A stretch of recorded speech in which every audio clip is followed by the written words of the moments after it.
Hi, everyone. Good afternoon. We're very excited to welcome you to the Child Care COVID-19 Supplemental Funding Policy Overview. And we're excited to have you join us for this session during the ACF Indigenous Programs Conference. Before we begin, we'll be sharing some instructions on how you can interact during this session. And I'll turn it over to Monica for this. Great, thank you, Rachel. Hello, everyone, and welcome. My name is Monica Adams, and I will be the room monitor for today's workshop. I'm going to share some quick housekeeping items before I turn it back over to our presenters. If you have any questions during today's presentation, please submit them in the chat box, which is located in the bottom middle of your Zoom screen. I will be monitoring the chat and recording those questions for our Q&A sessions. If you have questions during the Q&A session, please raise your Zoom hand, which is also located at the bottom of your screen on the right-hand side. Use your Zoom hand to submit your questions, or again, put your questions in the chat box. We will try to get as many questions as possible. I'm also going to be providing a survey link for this workshop session in the chat box. We appreciate your feedback and thoughts on the session, which you can do by please completing the survey after we complete the workshop. I will provide the link again at the end of the session.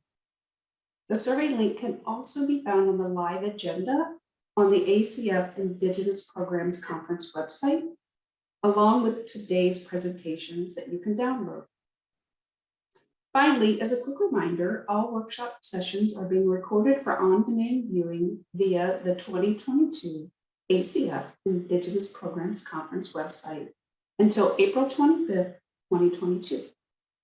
So please be sure to visit the live agenda page if you would like to view these recordings after the conference. So I'm now going to turn the conference workshop back over to our facilitator, Rachel Mckinnon, who will begin.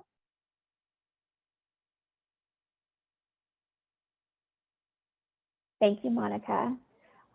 While we get started, we invite you to introduce yourselves in the chat box, which can be found in the lower part of your Zoom window. And this will help us to know everyone who's here today, but also get everyone warmed up in entering questions into the chat box. So let's go ahead and go to the next slide. So to introduce myself, my name is Rachel Mckinnon. I am a child care program specialist in the Office of Child Care. I will also be joined in this presentation by my colleague, Megan Campbell, who is also a child care program specialist in the Office of Child Care. And I will turn it over to her in just a few minutes, but if we could go to the next slide, I wanted to ask our technical assistance partner to introduce herself. Thank you so much, Rachel. My name is Melissa Madrid. I'm a tribal subject matter expert on health and safety, and I come from the Tribal Child Care Capacity Building Center. And I'm really glad and happy to be with you today. Thank you so much. Great, thank you, Melissa.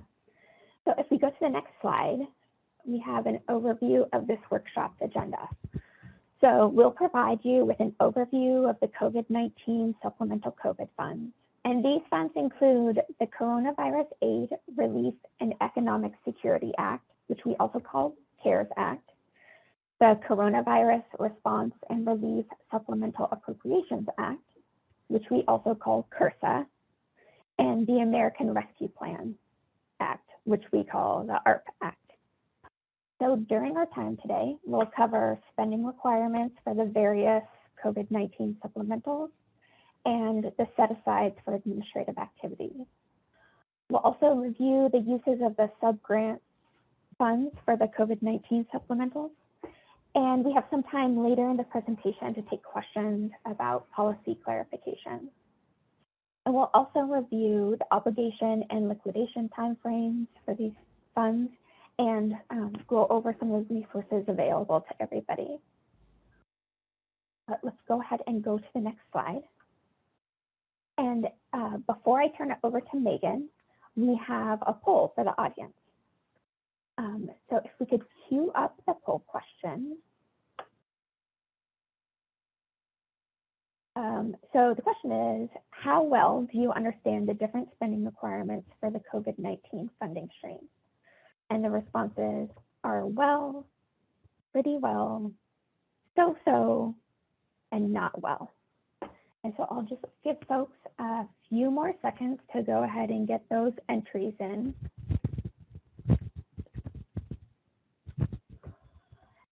And let's, a few more entries coming in. Don't want to cut anybody off early, but let's go ahead and end this poll and share the results. So most of the respondents said that they understand the different spending requirements so-so, which I think is probably a pretty good start, but also gives some comfort that this workshop would be useful for people. And we've got a few folks who aren't so familiar with it, and a few folks who are pretty well familiar with the different spending requirements. So I think that's a great start, and I will turn it over to Megan, my colleague Megan, to share more about the spending requirements. Thanks. Thanks, Rachel. Hi, everybody. As has been mentioned, my name is Megan Campbell. I'm in the policy division in the Office of Childcare. And I'm excited to be able to be with you today to help talk through some of the highlights about the COVID-19 funding that's been made available for childcare. And so we'll kind of just jump in and cover a lot of areas of allowable uses and maybe some of the little quirks about each of the funding streams. But please feel free to add questions in the chat, and we will have time for questions later. So to get started, in front of you is a resource that we have put together to kind of show the three funding relief bills, and also kind of the relative size of the funding, as you can see. And Rachel introduced us to each of the bills. But I'll note with CARES, there was $3.5 billion awarded in March 2020. With CRSA, it was $10 billion in December 2020. And then in March 2021, the ARP Act, I say ARP from old webinars, so forgive me for that. That provided $39 billion in two funding streams. One, $15 billion for supplemental funding, which is much more similar to the CARES and CRSA funding and regular childcare and development fund, CCDF funding.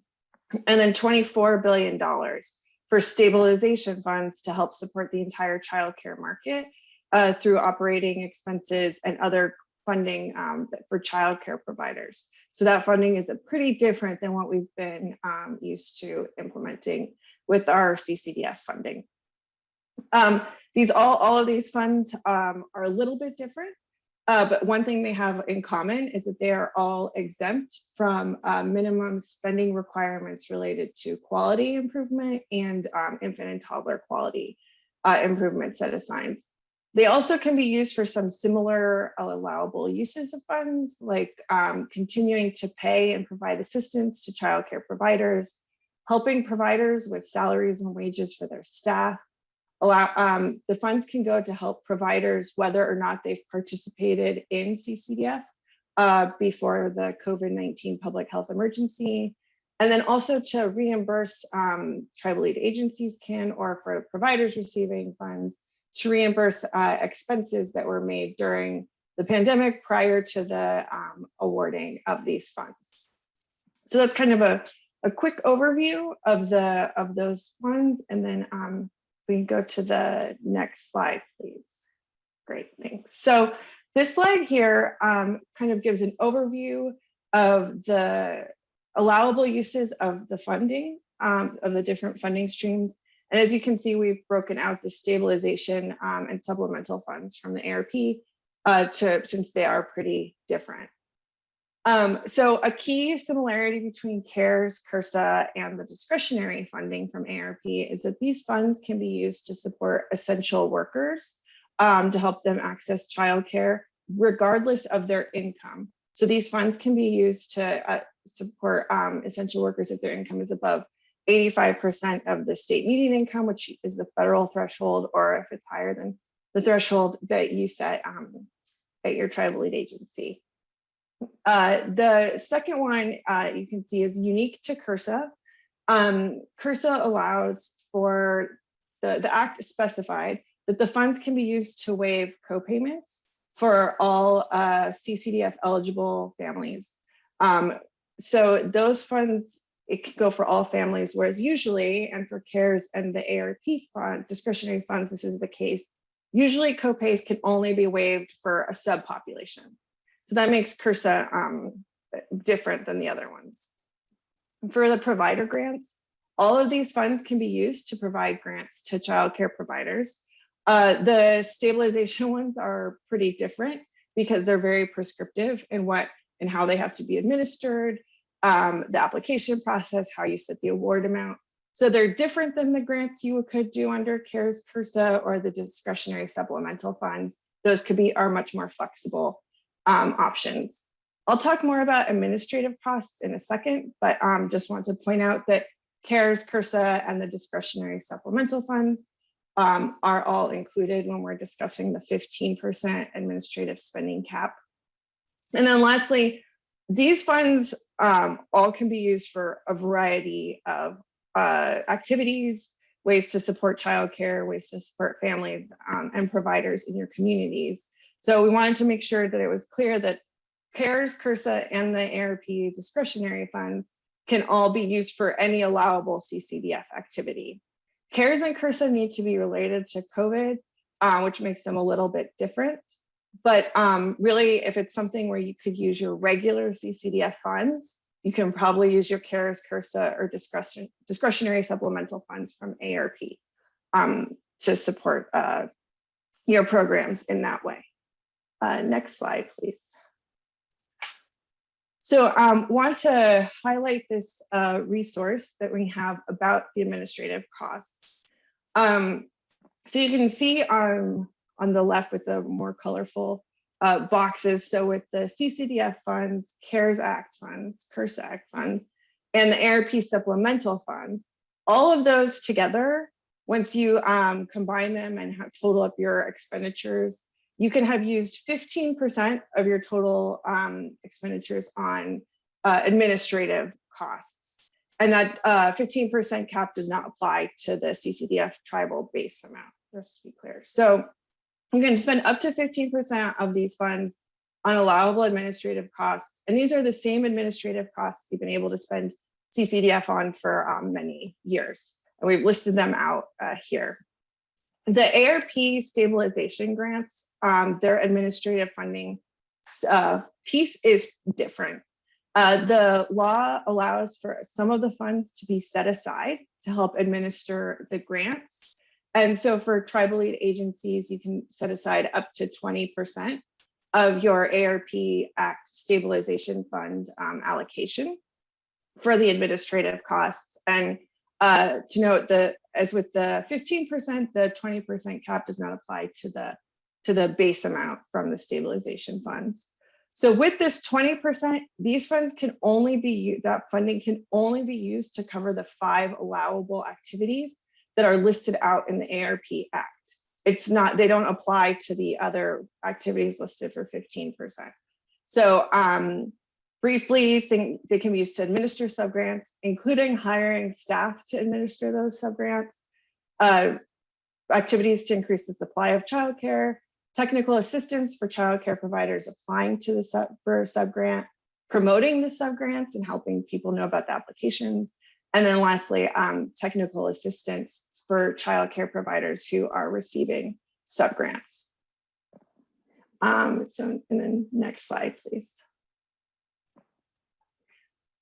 So for the next few slides, we wanted to kind of compare and show some of the different options for spending these different funds. And also to really point out their similarity as you're approaching implementing them. One thing I want to note is that you'll see with CARES, CRSA, and the ARP discretionary supplemental funds, we're talking about how a lead agency can spend these funds when we're talking about those, because these are really about, they're much more similar to CCDF. So the lead agency is more directing how the funds are being spent. The orange box, at least it looks orange to me, it says provider use of the ARP stabilization grants. And that's because providers receiving grants are really the ones who direct those funds. Once they receive their funds, they have to use it on allowable activities, but they're the ones directing it. So when we're talking about the allowable spending, we want it to be clear that it's the providers there. So we're highlighting some of the priorities around these funds, but as I said, for most of them, any allowable CCDF activity is available to you.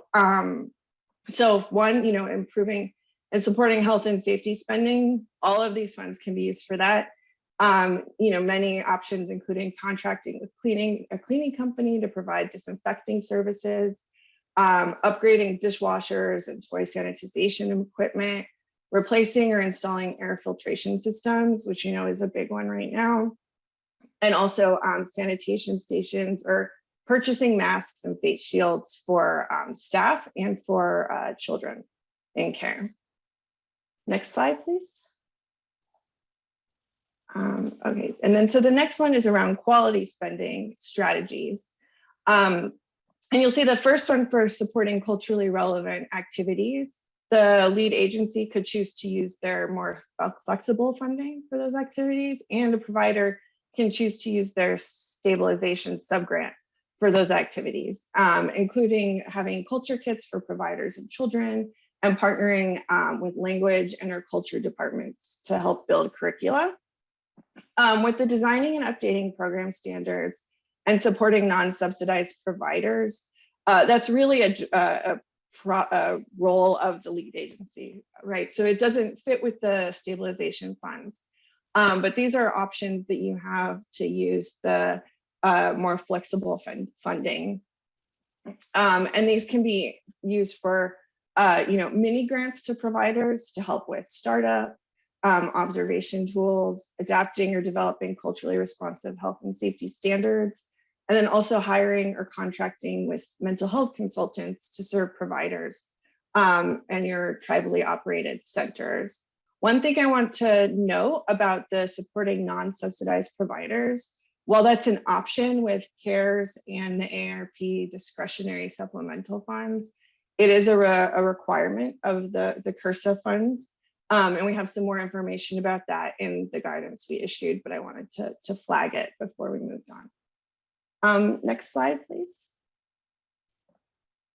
Okay, and then supporting the childcare workforce, which we know is extra critical right now. And these funds can all be used for different ways to support them. Funds can be used if we're tribally operated centers, they can be used to hire additional teaching staff. This can also help reduce childcare ratios and help support providers in their workspace. Also, funds can be used for hiring and retention bonuses, providing health insurance and other benefits, including paid sick leave to staff, and then also find different ways like creating wellness programs to support staff. And then the next slide, please. I think that's my last one. Yes. So the last one on supporting childcare providers. This one, it really looks at a lot at the kind of ways through the subsidy system we can support childcare providers.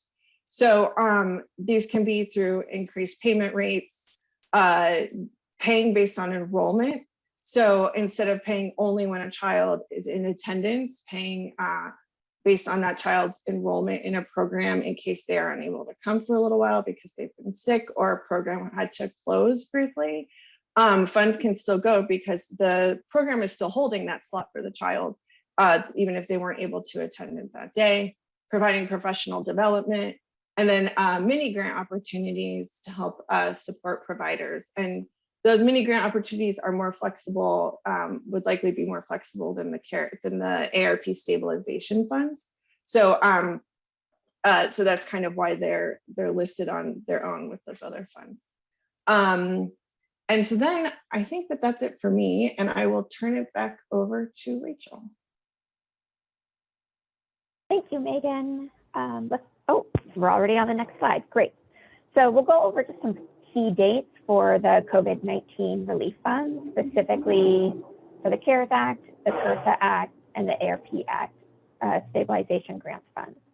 So for April 1st, 2022, lead agencies should notify ACF if any of the funds from these funding streams cannot be obligated by September 30th, 2022. So this is an important deadline because this process ensures that any funds that can't be used by a lead agency can be given to a different lead agency who will be able to use the funds. On September 30th, 2022, which is the end of the current fiscal year, the CARES Act, the CRSA Act, and the ARP Act Child Care Stabilization Grants must be obligated. Then the liquidation period for these funds closes a year later. And I will note that the ARP Act supplemental discretionary funds are not included on this slide. And that's because they have an additional year from the other COVID-19 funds by which to be obligated and liquidated. And finally, these obligation and liquidation deadlines don't apply to tribes that have consolidated their CCDF program into an approved 102.477 plan. And let's go on to the next slide. So it's very important to manage and keep track of your spending timeframes for each year the funding was allocated in order to ensure the timely distribution of funds to providers in an equitable manner. So on the screen, we have a helpful chart that will assist you in staying accountable. It lists all the funding streams that are available and obligation and liquidation deadlines.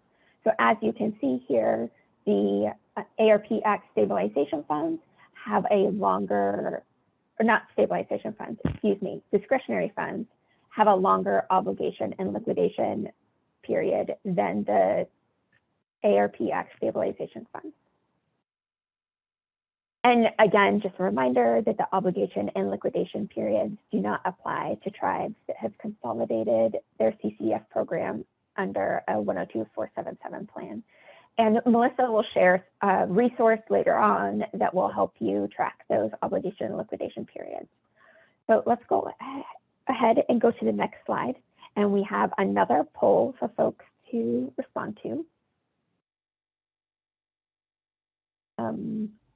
And I think the poll is just about to pop up. Great. So we just wanted to know, with the April 1st deadline right around the corner, just about a week away, do you anticipate being able to obligate your CARES funds, the CRSA funds, and ARP Act stabilization funds by September 30th, 2022? And some folks will be able to give straightforward answers of yes or no, and some folks might still be unsure about whether they'll be able to meet that deadline. So go ahead and add your entries, and I'll give just a few more seconds for folks to respond. We still have a couple more coming in. But I'm going to end the poll in just a second. So any last minute additions? Oh, great, okay. So I'll go ahead and share the results. It looks like for the most part, the audience anticipates being able to spend those supplemental funds by that they'll be able to obligate those supplemental funds by the end of the obligation period. There are a few folks who don't think they'll be able to, and that's great. We will anticipate getting a letter from you, an email from you on April 1st. And for those that are unsure, we recommend, just taking a look at your funding streams and your plans for the remainder of the fiscal year to see if if you'll be able to obligate those funds. Okay, and let's go ahead and go to the next slide then.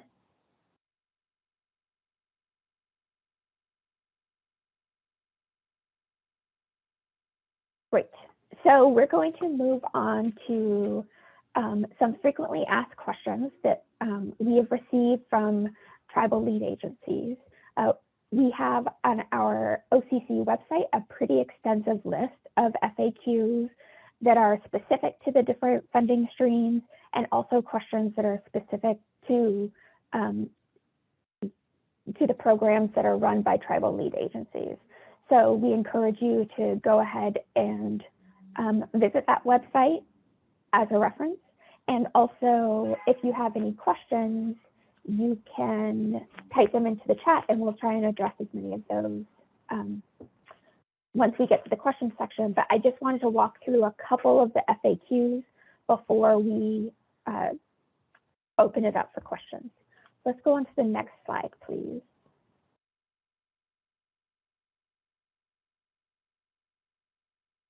So the question was, we only use our CCDF funds to support our tribally operated child care center.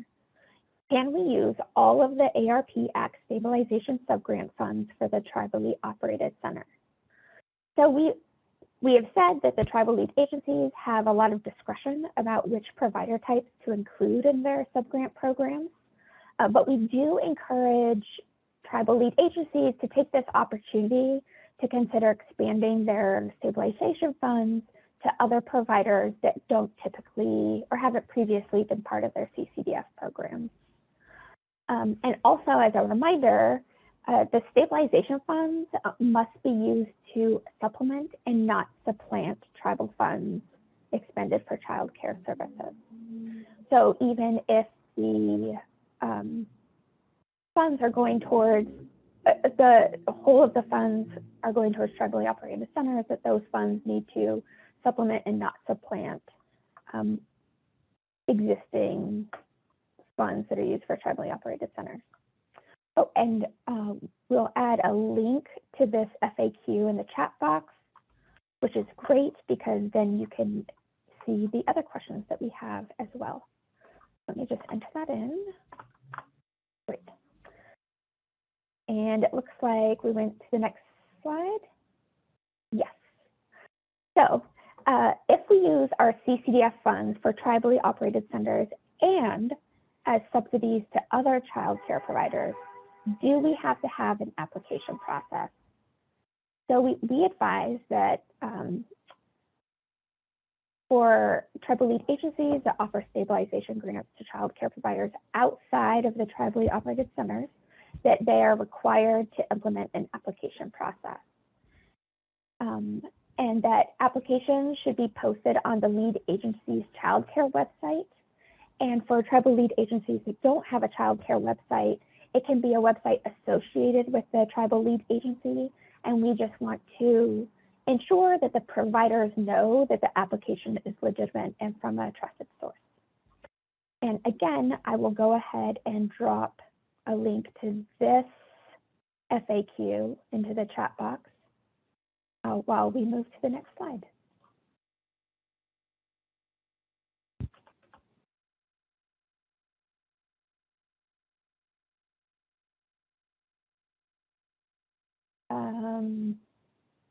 Yes. So can a tribal lead agency provide ARPX subgrants to providers not within its service area if the provider is serving Indian children as defined in the CCDF plan? So our response is that no, tribal lead agencies are limited to providing stabilization subgrants to providers within the service area. We encourage tribes to coordinate with states and tribes regarding tribally affiliated children who do not live in the tribal lead agency service area in order to ensure that those providers are being supported through these stabilization subgrants. And once again, I will go ahead and drop this link into the chat. But while I'm doing that, we are going to pause the presentation to take any questions. So I will turn it over to Monica, who has been monitoring the chat for any questions coming in, and give folks a chance to enter in those questions if they haven't already. Great, thank you, Rachel. So as a reminder, please enter your questions in the chat box, which is the bottom middle part of your Zoom screen, or raise your hand under the reactions button, and we can unmute and ask your question. So Rachel, we did have a question that came in right before you started the FAQ section. And the question is there protocol information on subgrants to childcare providers?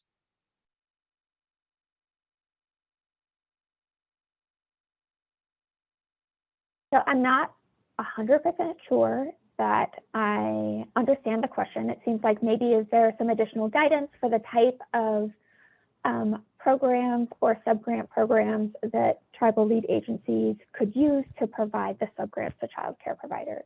And I think there are a lot of resources on the OTC website and on the TCBC website. I would recommend reaching out to your regional staff, your Office of Child Care regional offices, and they will be able to, support you in finding out the information that you need to implement a subgrant program. I'm not sure if I answered that question. Megan, if you had anything that you wanted to add to that response. Thanks, Otherwise, Rachel. I was just going to jump in and yeah, if there's more information that's helpful, I will point out that the tribal lead agencies, when they're implementing their subgrants, it is at their discretion how they choose to award those funds as long as they meet the eligibility and application requirements, and they do not have to follow kind of an official subgrant process. I think that word throws people off from the law. So we do have some language in FAQs about that in case that helps address the question also. Thanks. Great. Thank you, Megan and Rachel. And again, if that doesn't answer your question, or if you have a follow-up question, please enter it in the chat and we can try to address it. Any other questions? I'm not seeing anything else in the chat. Not seeing any Zoom hands. Hopefully that means you're gathering your questions, because that's why we're here today. If you have questions, now is the time. Okay, so, hi, Monica. I just wanted to remind folks that we will have another question period at the end of the presentations once Melissa has gone through the resources that are available to folks. I did also want to mention that I got kicked out of Zoom, but I'm still on the phone, so I can't see things coming, but I am here through the audio. okay, wonderful. I saw you disappear and I was getting ready to ping you and over here. Okay, well, let's move forward then. And again, if you have questions, add them to the chat and we'll get to them in the next Q&A session. Thank you. Thank you so much. I'm going to go over some resources we thought might be helpful to highlight. Again, if you have any questions and you want to put those in the chat box, we will be monitoring that. So we'll go ahead and talk about the first resource. This one is called the COVID Relief Fund Spending at a Glance. On the screen, you'll see this resource. It's very new, that was created by the Tribal Child Care Capacity Building Center. This tool is an editable PDF for grantees to track their obligation and liquidation for the various funding streams. Grantees can enter their tribal entity name, their award amount, and their Office of Child Care Grants Management Specialist contact information. The funds coded for each of these funding streams are included, as well as a drop-down list to select the grant year and quarter that applies. So again, if you need this resource, this way to track your budget or to budget, this is a good resource to look at. On the second page of the resource on the next slides, you'll see there are 4 informational quick reference charts concerning CARES, CARES to ARP, and our discretionary funds. And I know that Rachel went over the key dates, but I just want to also emphasize the April 1st, 2022 deadline of notifying the administration for children and families if any funds cannot be obligated by September 30th, 2022. These funds can be reallotted to other tribes. The CARES Act funds may be obligated by September 30th, 2022 and liquidated by September 30th of 2023. HRSA Act must be obligated by September 30th, 2022 and liquidated by September 30th, 2023. Arpx Stabilization must be obligated by September 30th, 2022 and liquidated by September 30th of 2023. Arpx Supplemental Discretionary must be obligated by September 30th, 2023 and liquidated by September 30th of 2024. This funding was extended for one additional year. And I just want to also mention again that you don't have to remember all of these dates I just said. I know it's a lot of information. The slides will be posted for your reference at a later time. Now we're going to talk a little bit about the introing the budget tool. To help tribes plan to meet the budgeting requirements, the Tribal Child Care Capacity Building Center has developed this budgeting tool that's available to grantees that want or need this to budget their CCF expenses. You can request TA through your regional office, and a tribal TA specialist can provide you with a demonstration, assist you with adding pages to this workbook, and to track any additional CCF years and additionally track the various COVID-19 funding release. You can also access our fiscal on-demand session at the link in the chat box that is recorded, and it is a demonstration. And I'm going to drop that link in the chat box now. That way you have it if you need it. Again, these are resources to help you if you're needing the support. So we just want to highlight them in case you need them. We also have some additional resources on the Office of Child Care COVID-19 resource page. It's a really great website if you're still needing information about COVID-19 or any of the funding that was released. It's a good time to visit that page. We also have the Tribal Child Care Capacity Building Center, which is the center that I come from. And we, again, have a lot of helpful resources on our page. We also have the link from our page to the Child Care Stabilization website, which is from the Office of Child Care. So again, there's a space for there. If you can visit or want to visit either of these resource links, then you'll be able to get the information you're looking for. There's also been several webinars that have been released, and we think that these webinars might be of interest to you. The Arpx Child Care Stabilization Funding Guidance webinar for tribal administrators, and the Arpx Supplemental Discretionary CCF funds. Again, we think that these websites might be helpful. If you view the webinars, it might help you with some questions you might still have about the funding. So we want to call your attention to those as well. And again, these resources will be published on the website. So again, you don't have to remember all of the things we're posting. Again, there is this really great website called the American Rescue Act Plan Stabilization Grant websites. And there's a lot of really useful information on it. I want to also call your attention to the different tiles that are on that website because they have a lot of different information on them. One of the tiles lists the states and territories that have released the Child Care Stabilization grants. And you might be finding that helpful if you want to look at what the CCF program in your state is doing. That's a helpful place to look for it. Again, it's for states and territories only, but it is a good place to start if you still need information. Again, these links will be provided by the conference, so we just want to highlight these. We also want to highlight the CARES Act guidance on the CARES Act supplemental funds that can be found on the OCC information memorandum located on the OCC website. Again, we want to mention that these resources are helpful if you have questions If you want to provide it to your fiscal department, your grants management, anybody who might need information from you, this is a good place to find it. And the best place to start is the information memorandum. Again, this is for the CARES Act, Coronavirus Aid Relief and Economy Security Act information. And we will be providing that link again at the end of the conference. We also want to show the CRSA Act. This is, again, the guidance on CRSA Act supplemental funds that can be found in the OCC information memorandum that, again, is located on the OCC website. Again, this is where you're going to find all the guidance and all the information about this specific funding.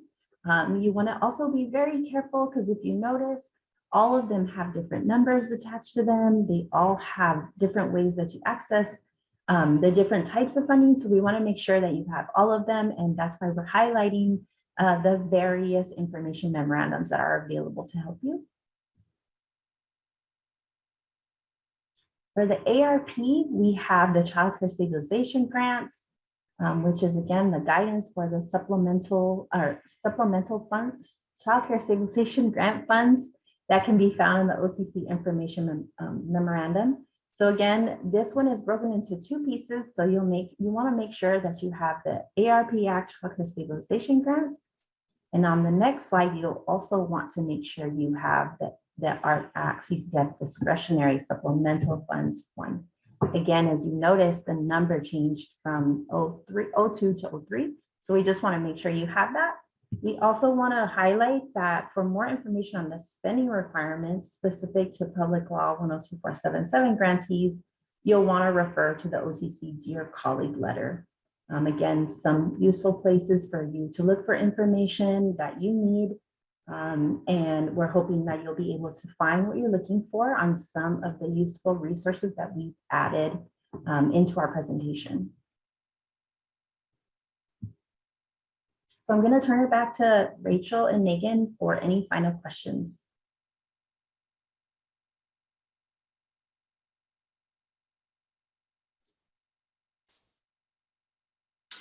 Thanks, Melissa. This is Monica Adams again. Just a reminder, if you have questions, feel free to enter them in the chat or raise your hand, unmute, ask away. We're here to assist, so any and all questions, please throw them at us. We're here to help. While people are preparing their questions, do you have any last minute thoughts, Rachel or Megan, Melissa, anything else we want to share? Any other links we want to put in the chat, maybe? I just want to mention one more time that these resources are available to support you as you go through your process of developing your stabilization grants. We know that there's a lot of information and we're hoping that what we provided today will give you the places where you could find that information. But I also want to re-mention that you can always reach out to your program specialist for your office from the Office of Child Care to get any of these resources or your technical assistant specialist. So I just want to also mention that there's help available if you just reach out and let us know.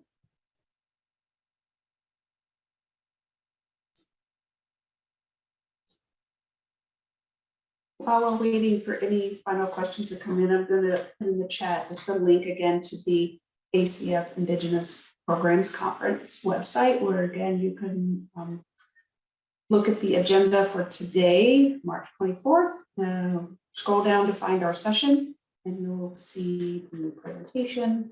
If you would like to download a copy of that so that you can click on the links that are live in the presentation.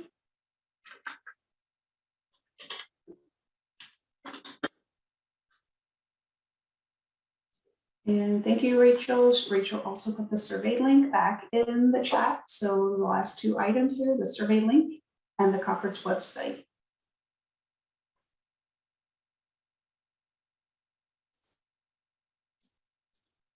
I'm not seeing any other questions, so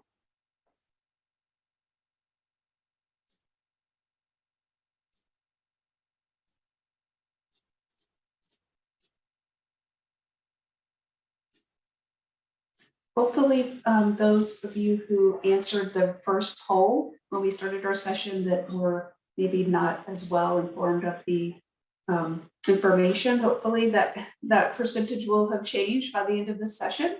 But again, we're here to help. Plenty of resources. Contact your regional offices, contact the TCBC if you have any questions. Okay. Well, I believe that is all we have today. Thank you very much for joining us, and everyone have a great afternoon.